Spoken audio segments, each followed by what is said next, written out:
like it. You play ball like a girl.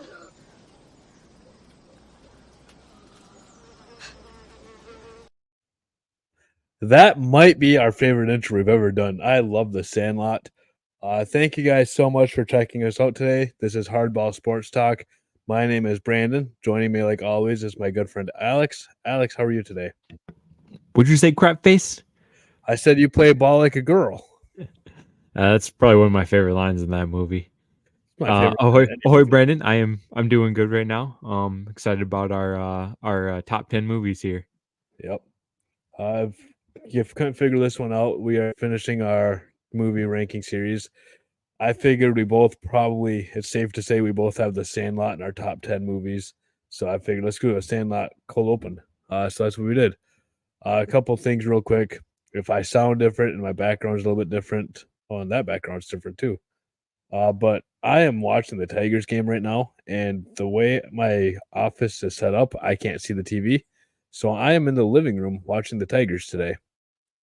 So it might sound a little different. It might look a little different, but it's just for tonight because I'll figure out something else for different games. But I wanted to watch tonight's game. So Hey, baseball's back, so and baseball is back. It is 0-0 in the sixth. I can't really do play-by-play. We'll get in trouble for that, so we're not going to do that. But the Tigers finally just got their last hit in the top of the sixth, and Reese Alton just got pulled after 5 2/3 of really good baseball. So hopefully the bullpen can come in and do what the bullpen's been doing this year. We'll talk more about the Tigers here in the next couple episodes, though. Today, though, like we said, is the top 10 movies. We're finishing the movie ranking series. Before we even get started on tonight's episode, I'm going to give you guys a warning right now. We are not serious people. So you're going to hear some movies. I'm assuming from both of us that you're like, really? You're going to put that in your top 10 sports movies? Yes, we are. And if you don't like it, make your own sports movie ranking. And we won't judge you if you don't judge us. That's all we ask. We're not serious guys. We like the dumber movies. You might see that a little bit, but there's also some movies that I think you'll respect. So, but with that being said, my number 10 movie is one of those movies that you're like, really, you have that in your top 10? And that is the original Mighty Ducks movie. I love the original Mighty Ducks movie. It's not my favorite of the Mighty Ducks movies, so I'll give you guys a little teaser right there. But basically, the premise of it is Gordon Bombay is a hotshot lawyer who gets a DUI, has to do some volunteer work, community service, takes over a Pee Wee hockey team, that District 5, absolutely brutal of a hockey team, and somehow turns them into a state champion Pee Wee hockey team. It's a fun movie. If you've never seen it, it's on Disney Plus. I highly recommend you go watch it. It's just a fun movie. We quote it all the time. We quote all three Mighty Duck movies all the time. So, but yeah, that is my number 10 movie is The Mighty Ducks. it's a great movie, Brandon. Coming in number 10 for me. This movie is about two guys who want to create a sports because they're kind of lazy. Not lazy, they're not good. They don't want to do a lot of movement, so they come up with this sport called basketball. I believe it was Brandon's honorable mention. So basically, these guys, again, like I said, kind of want to do their own thing. They create this phenom called basketball. Basketball and baseball mixed together. Not a lot of movement. Mess with people's heads. I love that movie. And it's a good movie. It's definitely a top 10 movie, Brandon. It's not an honorable mention. Now, don't get me started, all right? It is a fun movie. I will say that. It's not appropriate at all. So if you're not, no, it is by the guys who made South Park. So that'll tell you right there what you need to know about that movie. Very funny movie, though. I have nothing against that movie. It's a great movie. Good laugh and stuff like that. And actually, we found it later on in life. I think it was probably last 10 years or so we found that movie, and we absolutely loved it the first time we watched it. And I don't know if you were with me, but I tried playing basketball. I don't know if you ever tried it with me though. I don't think I was ever did, but I feel like I remember you telling me you did that. Yeah. What is your number 9 movie? Number 9. I believe you had this one on your list too. It's definitely one of my favorite football movies. Little Giants. Yeah, I said it. Little Giants. Basically premise is Rick Moranis character plays the younger brother, and he wants to create a team for guys that don't really fit the narrative of football players, but he wants them to have fun, and he knows they can beat him that one time. Like I said, John Madden makes a cameo in it. I'm trying to remember. I think Emmett Smith maybe makes a cameo. It's a great movie. Again, one of those stupid funny movies that we like, but the premise of it is pretty good. I wouldn't call Little Giants a stupid movie, to be honest with you. I think it's more of the 90s Mighty Ducks rags to riches story, like the underdog story. I think it's more of that. I don't think it's a stupid movie. This one categorizes into both of those categories. My number 9 movie is both. You could consider it a stupid movie, and you could also consider it one of those rags to riches kids movies. And that is Give 'em the cheese, give 'em the high, stinky cheddar. And that is, of course, Rookie of the Year. Premise of the movie is absolutely insane. Basically, little Henry Gardenhoser, whatever you want to call him. If you're the Cubs skipper, you don't know his name either.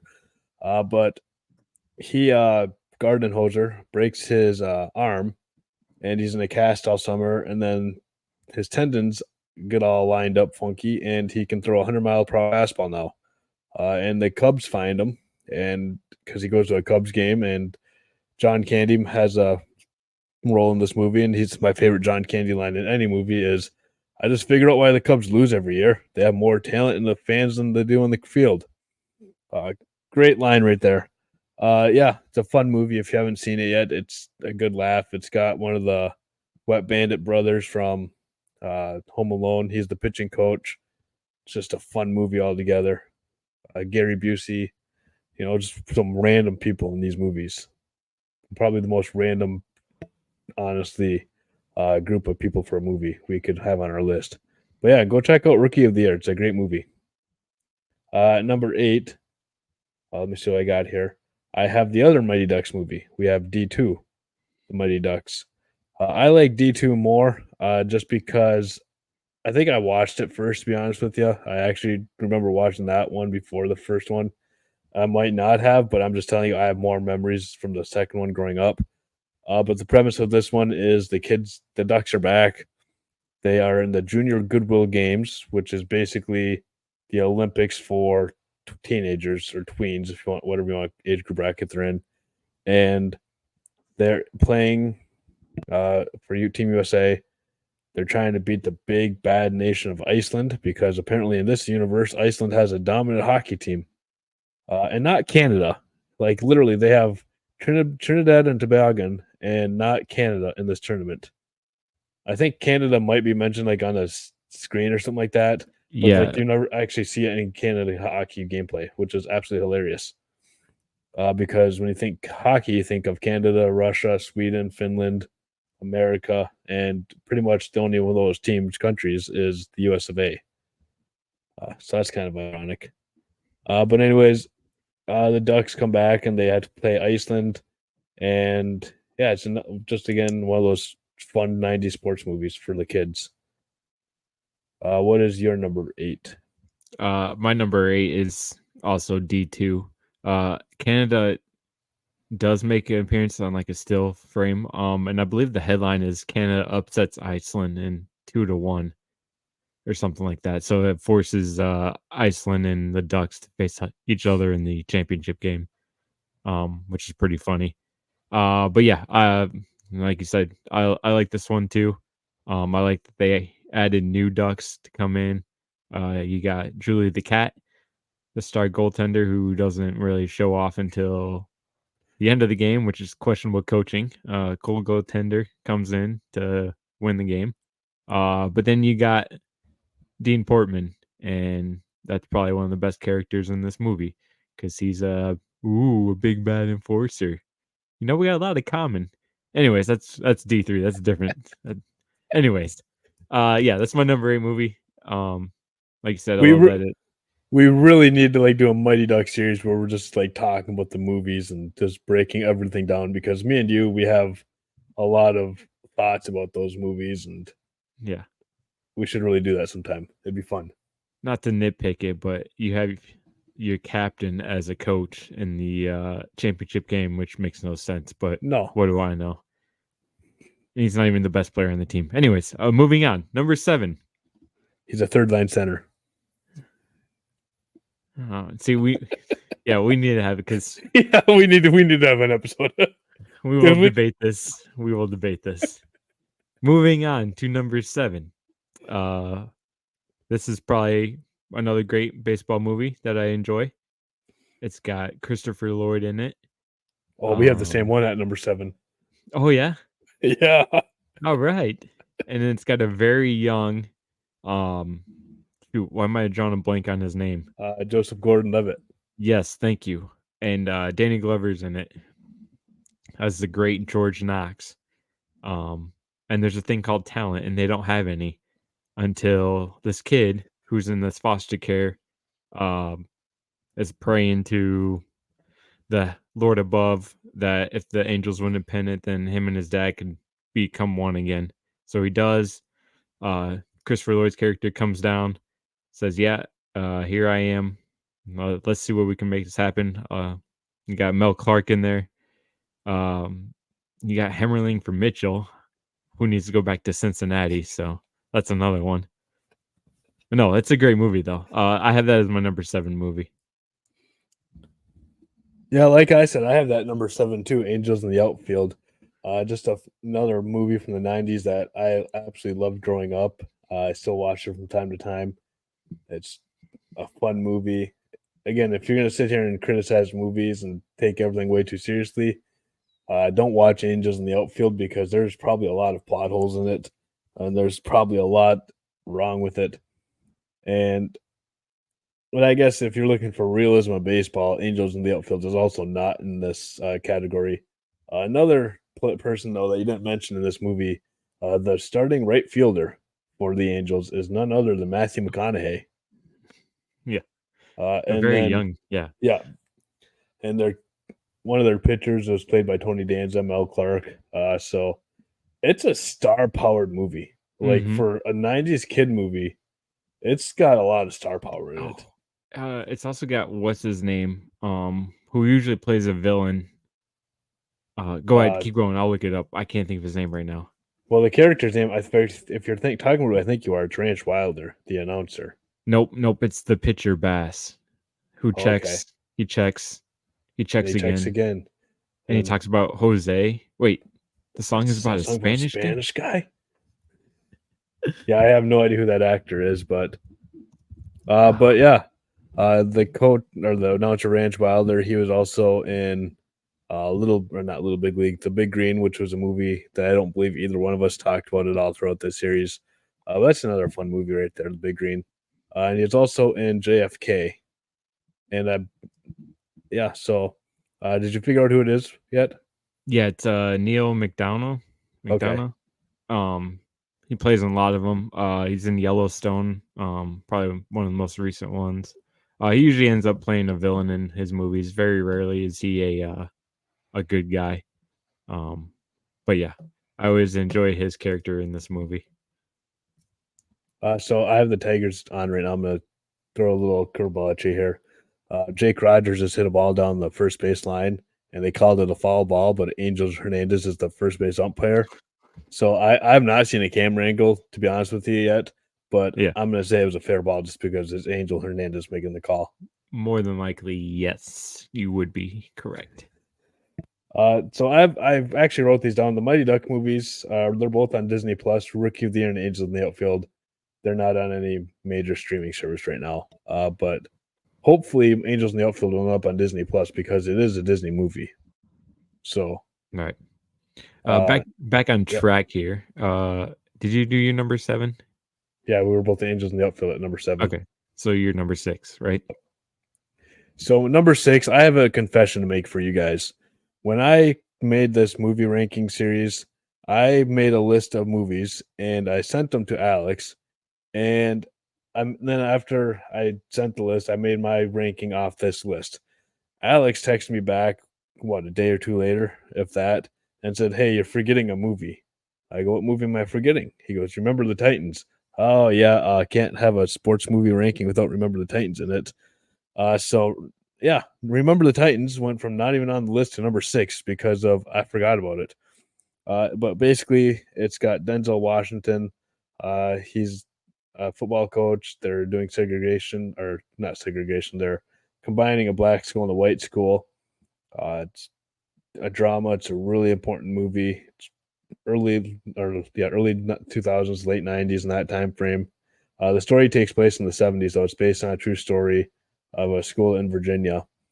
It's a really heavy story. It's a really good story. If you have not seen it yet, I recommend you go out and watch it because it's a really good movie. It's available to watch on Disney Plus also. Actually, out of my top 10, I'll be honest with you, 5 of my top 10 are on Disney Plus, actually. So that was not planned, though, I promise. What is your number 6, I believe we're on? Funky butt lovin' is probably the greatest line in that movie. It is Rookie of the Year. You basically covered it all. But again, that's probably one of my favorite lines. Did he just say funky butt lovin'? And another classic line is that play legal?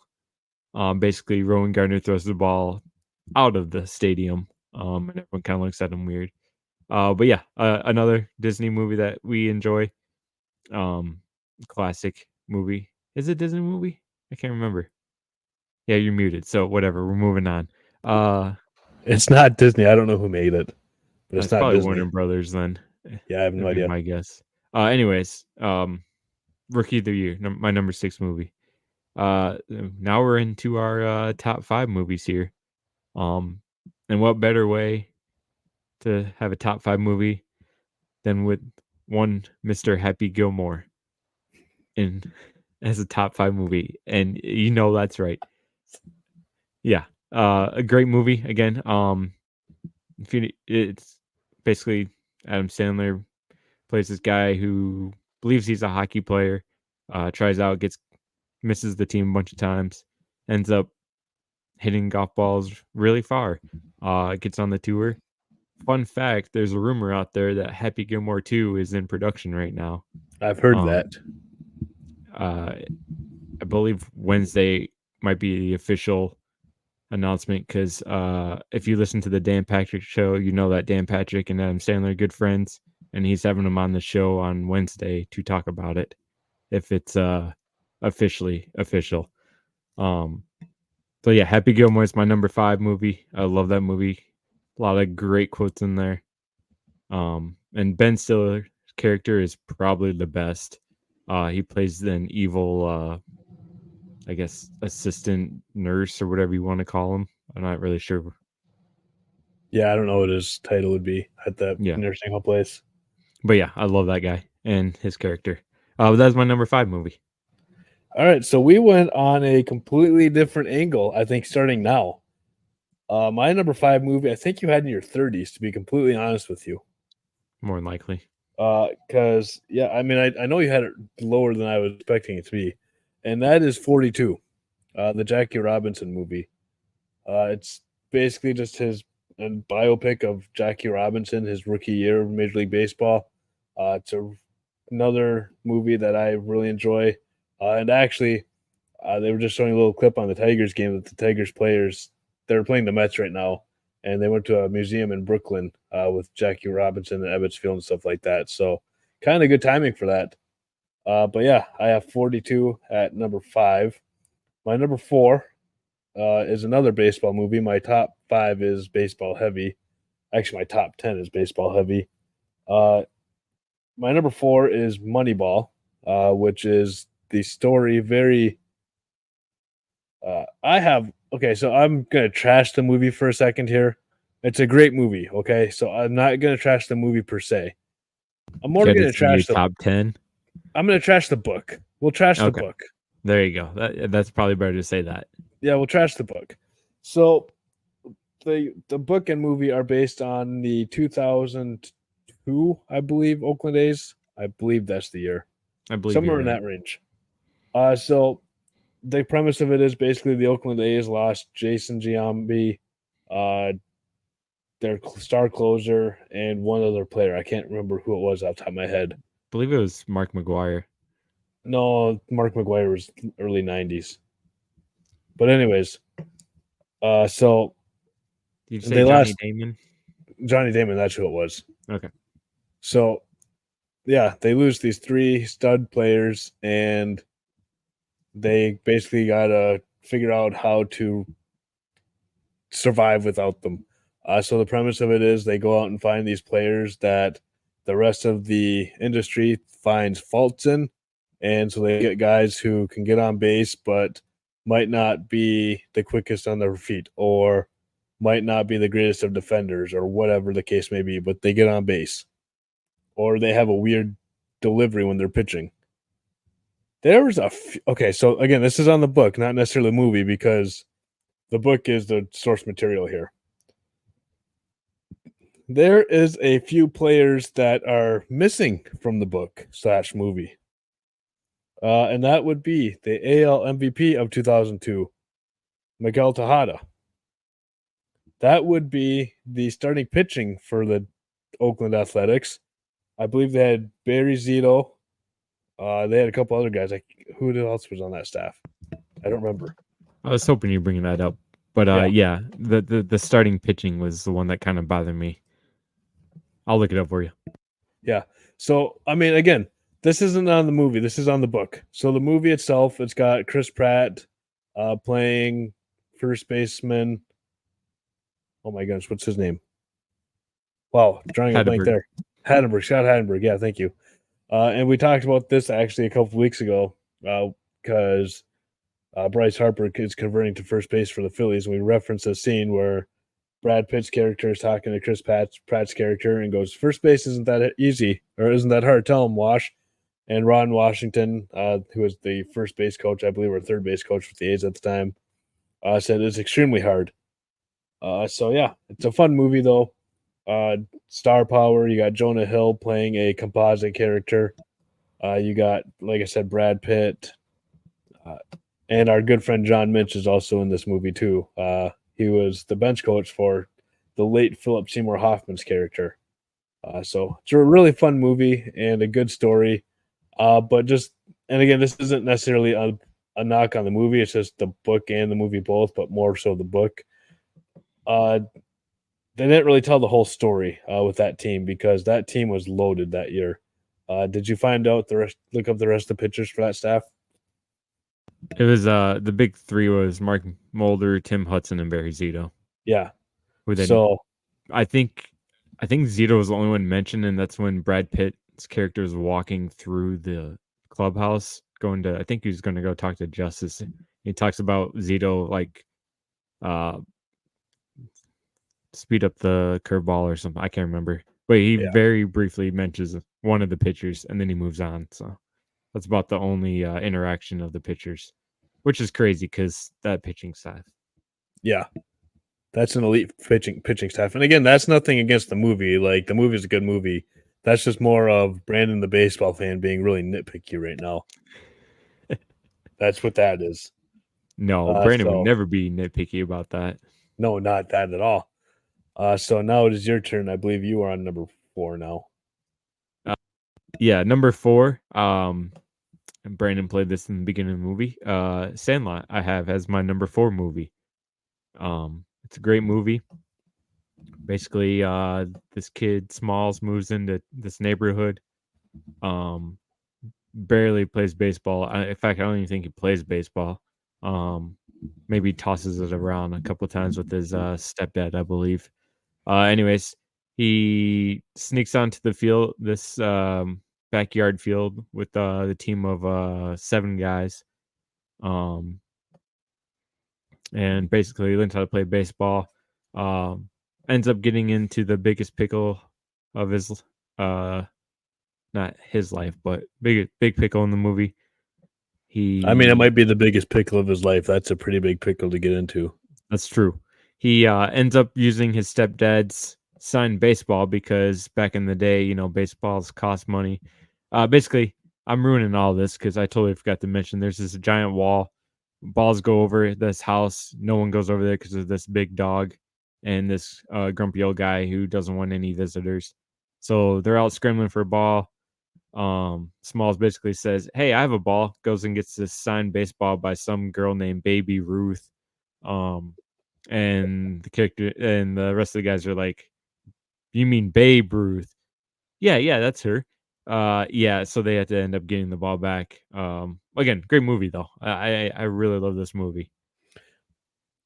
I have it coming up, so I have a fun fact about this movie that I don't know if you know, but I will share that when it is my turn for that movie.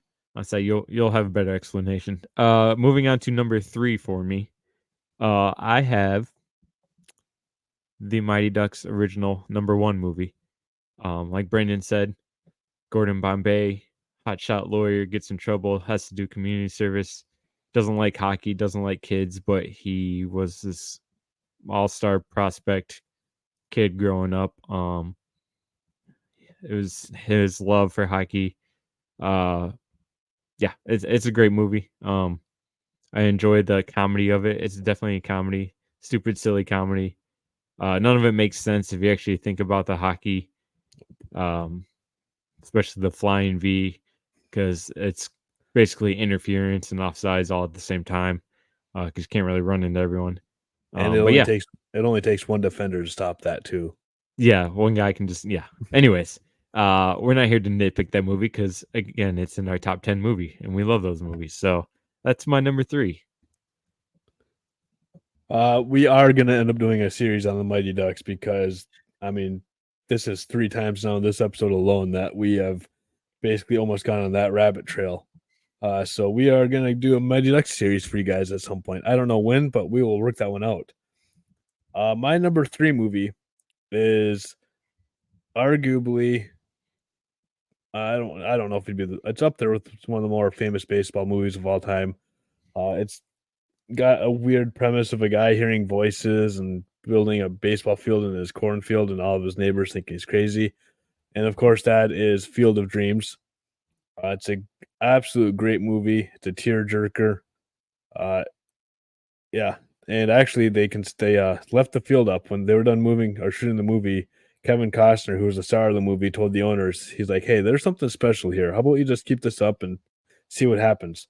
And to this day, hundreds and thousands of people travel to Iowa for reasons they don't know. I almost actually played that clip for the intro, but I knew that you already said Field of Dreams, so I tried to think of a movie that I knew for sure that both of us would have on our top 10. So that's why I went with The Sandlot. But yeah, Field of Dreams, absolute great movie.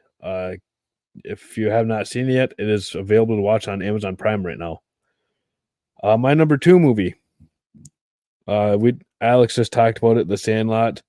I don't have a whole lot to add to The Sandlot besides, again, the premise of the movie is kids hit a baseball over a giant wall and try to get the ball back, but there's a crabby old guy behind the wall, so they can't go on the property, or they assumed it was a crabby old guy anyways.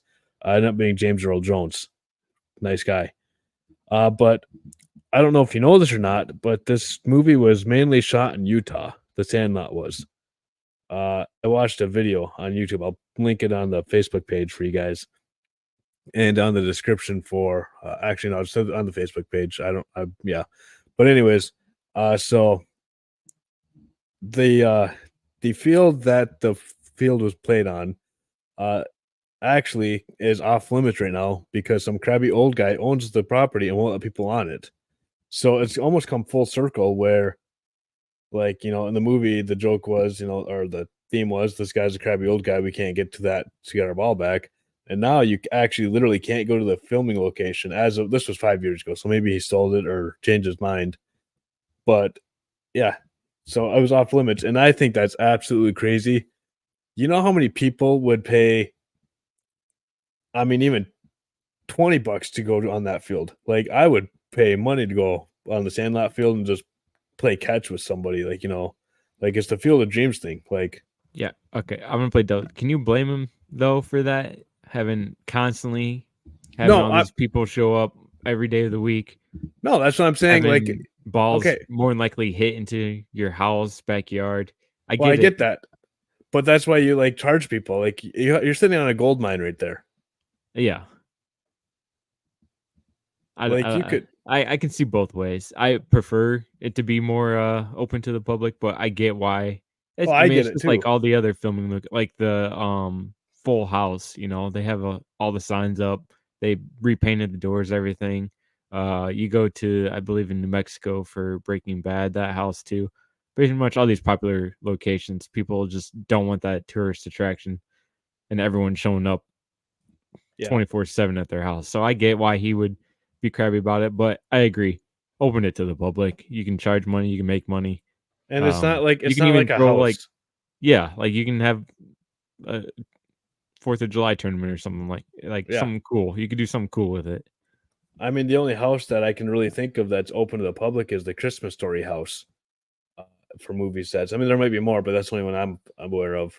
But yeah, for like fields and stuff like that, like I mean, look at Field of Dreams. Like that movie's 35 years old, and people are still traveling to middle of nowhere, Iowa, to go visit this place. So like, it makes perfect sense to me to open it up to the public. And again, you're sitting on a gold mine right there. I'm not saying let people on there for free, but like if you own it, open it up, let us on there. We'll pay you money. Like people will come, Ray. People will come. I'm gonna combine the two movies right there. And then finally, our number one movie.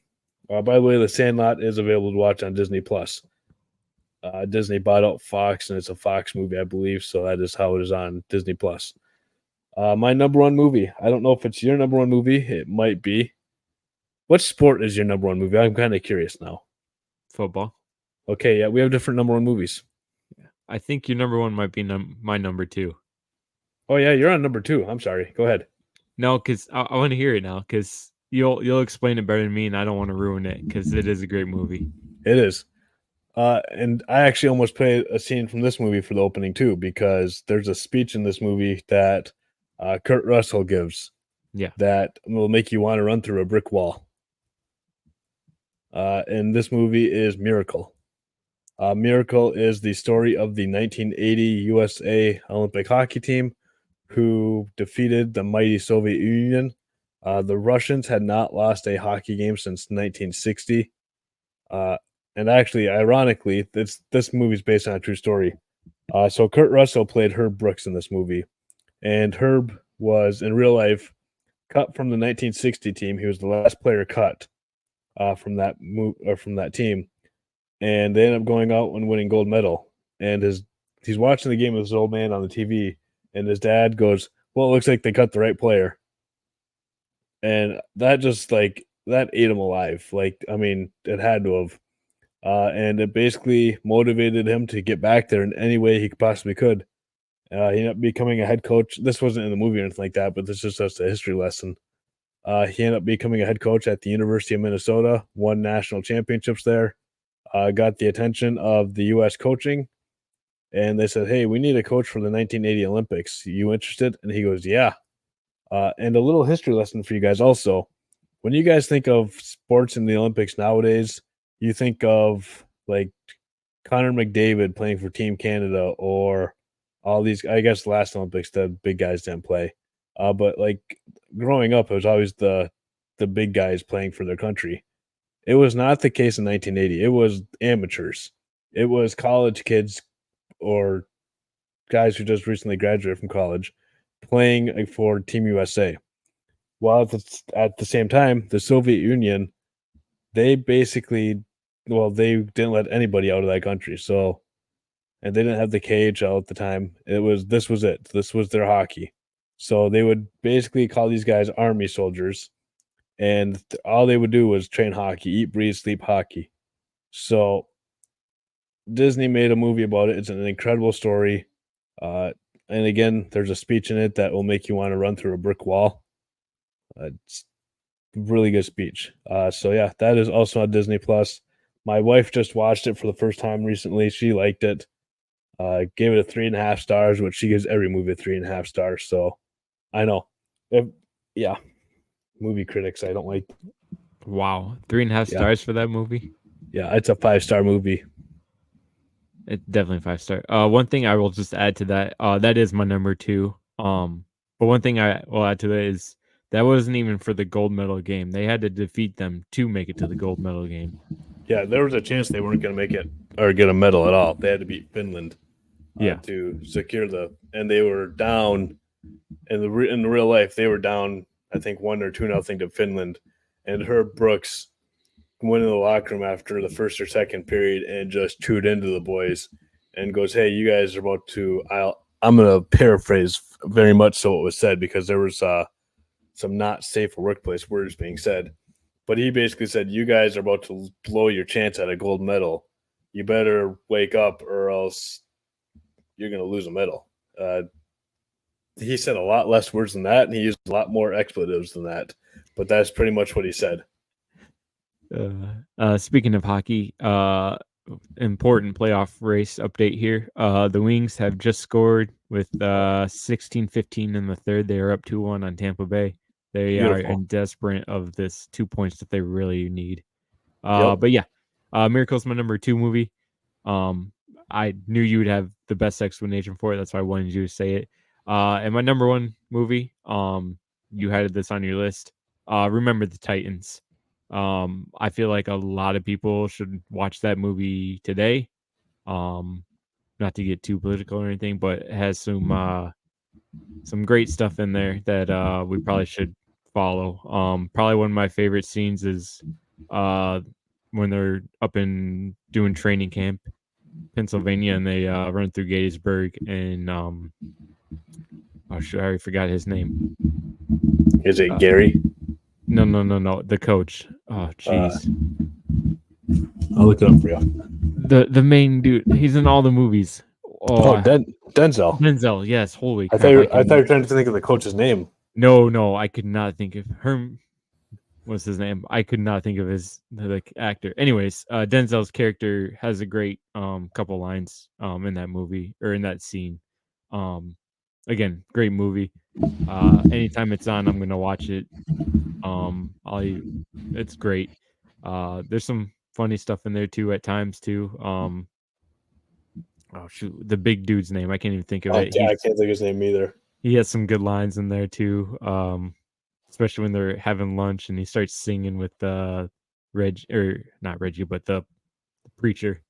And talks about his leopard print underwear and stuff, which is pretty funny. But anyways, Remember Titans is my number 1 movie. My favorite line from that movie is the big guy. They're in the locker room, I believe, and he's walking the locker room and he's holding his back, and they're like, "Man, what's wrong?" He goes, "Oh, I just gave your mom a piggyback ride. She weighs twice as much as I do." Yes. Oh, that is great. I'm gonna look up his name because I want to do justice for him. Oh, it was such a good time. The big guy is the same actor. I don't know if you guys are familiar with the show Boy Meets World, but if you remember, he was in that show. He was one of the bullies later on in the show that had a soft spot in his heart too. Yeah, but it's a really good movie. Yeah, it's Ethan Suplee. He's definitely transformed his body now. Yeah, he's early years. He's ripped now. Yeah, he's like a muscle man. Again, that dude is hilarious. But again, great movie. Yeah, I love that movie. It's my number 1 movie. So that is all we have for you guys. I really hope you guys enjoyed this movie series. We had fun making it. We had fun with talking to John Minch, and we're trying to get a couple other guys for you guys. We're having some issues with that. Hopefully we're able to work everything out, but either way, it's been a lot of fun just talking to these people off the air about their experiences on the movie and just their life. It's been a lot of fun. So thank you, John, again for everything you did for us during this series. We can never say thank you enough. John, if you guys haven't listened to that episode, it is pinned on Spotify. I know I say that every episode, but it was a great episode. We had a blast with him. He was in Moneyball, Little Big League, which we both had in our top 15, I believe. So Wednesday, though, for the show, we will be wrapping up our MLB preseason episodes by predicting, which I understand we're a week into the season now, but, we just ran out of time. But we're going to predict basically MVP, World Series champs, Cy Young, stuff like that. I haven't made the full list. I'll work on that here after we get off tonight and think of what we want to predict. But yeah, that is all we have for you guys tonight. Thank you guys so much for checking us out. If you have not yet, please subscribe on Spotify or Apple Podcasts. Like us on Facebook. And if you have any questions or comments, shoot us an email at hardballsportstalk@gmail.com. Thank you guys so much for checking us out. And remember, ducks fly together. Quack, quack, quack.